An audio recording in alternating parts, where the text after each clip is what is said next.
What's the difference between a ski patroller and a pizza delivery guy? One saves lives on treacherous mountain slopes while dealing with avalanche risks and medical emergencies, and the other makes enough money to actually live in a ski town. You're watching the Resort Report.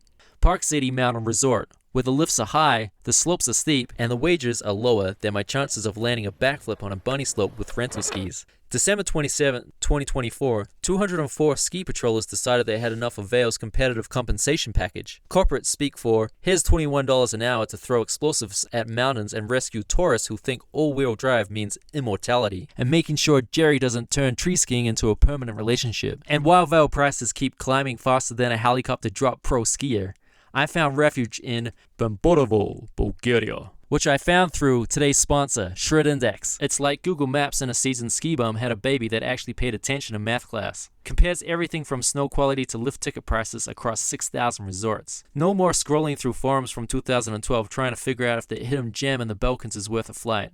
Now back to Vail's strike. They replaced 204 trained patrollers with 30 scabs. Result? 103 trails open out of 350. 25 lifts running out of 41, leaving hundreds of sardine skiers watching untouched power pile up from lift line purgatory. Union says living wages $27 an hour. Vail offers $21 an hour, plus a $1,600 gear stipend because nothing says we value safety like making rescue workers buy their own avalanche gear.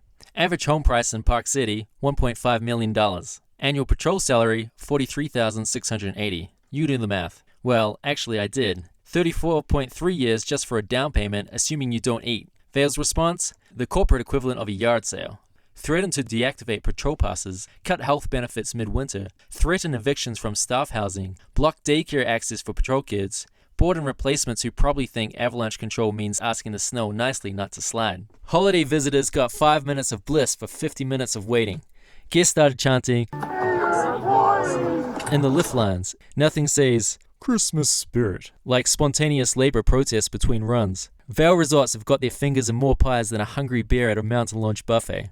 They own the hotels you sleep in, the shops you rent from, the restaurants you eat at, and probably the air you breathe. After 12 days of negotiations colder than a patrol shack toilet seat at 6 a.m., they settled at $23 an hour. Now it's only 31.5 years for that down payment. Next time you're dropping $306 into a lift ticket, remember the person saving your life is probably living in their car. As always, keep it deep and your labor disputes deeper.